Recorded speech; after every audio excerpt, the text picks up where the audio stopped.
courage. Don't leave me.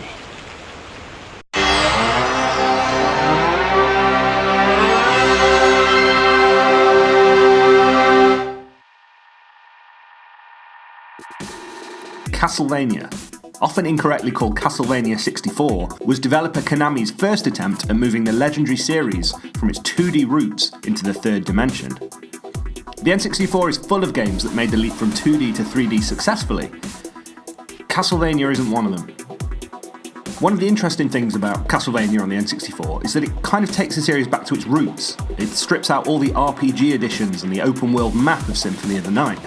It's a very linear game. You'll go from stage to stage. I think there's 12 in all. You can choose between two characters to play, Reinhardt and Carrie. Carrie uses magic. Reinhardt is the more traditional Castlevania whip and sword guy. Unlike Symphony of the Night, you won't be swapping out your weapons and your gear. You'll have your whip, you'll have your sword, and then you have items, similar to the NES Castlevania games. So you've got daggers, you've got crucifixes, that kind of thing. There's a full night and day cycle, similar to Ocarina of Time. Stages will turn from nighttime to sunlight while you're playing them. Interestingly, if you take more than 16 days to finish the game, you'll get the bad ending. So, onto the bad. First up, the camera is awful.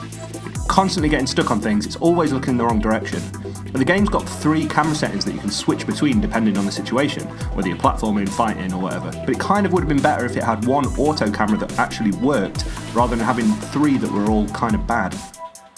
The graphics in the game are terrible. This isn't me looking back on it and thinking it looks bad in hindsight. This looked bad in 1999. The textures are really low resolution and the frame rate's just awful. It really chugs during fights. The game controls really badly. Like all Castlevania games, there's a lot of platforming, and in this game it's just a chore. Castlevania is known for its amazing music, but there's long stretches in the N64 game where there's no music at all. The whole first stage is just silent. All you hear is your footsteps crunching along. It's just weird. This isn't just an example of an early 3D game that only plays badly in hindsight. In 1999, we already had Ocarina of Time, Metal Gear Solid, Resident Evil 2, Banjo-Kazooie, Tomb Raider 3, and loads more action games that actually played really well. In 1999, we would see Silent Hill, Dino Crisis, Jet Force Gemini, and Shenmue release. This is just a bad game. One weird thing about Castlevania on the N64 is that only the Japanese version lets you save on the cart. The North American and PAL versions require a memory pack to save. Don't know why this is, but it's a bit odd. It's not all a complete disaster. It is kind of interesting to see a very traditional Castlevania in 3D. It's kind of fun to see some of the same enemies and some of the same gameplay mechanics presented in 3 dimensions. The story's kind of crap, it plays pretty badly, it looks terrible, but maybe it's worth a try if you're a massive Castlevania fan.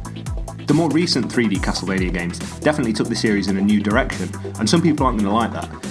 If you're a big fan of traditional Castlevania, then maybe this is the game you're looking for. For me, I don't think it is. I'll stick to the 8-bit, the 16-bit, and definitely the 32-bit Castlevanias.